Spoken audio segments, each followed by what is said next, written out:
Hey everyone, welcome back to Printer Tales. Is your printer not updating the firmware or failing in the process? This is a very common issue, which you can fix easily with a hard reset.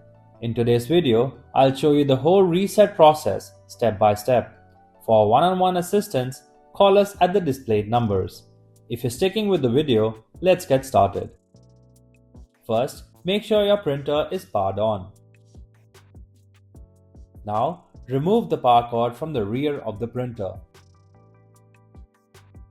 Unplug the power cord from the power adapter.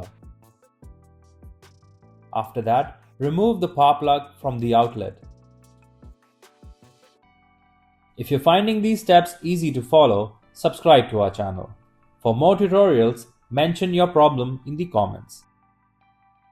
Now, you'll have to wait for 60 seconds.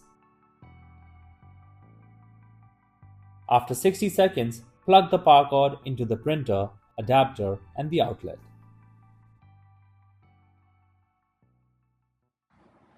If you like our content, give us a like. And if you want to learn more, subscribe to our channel.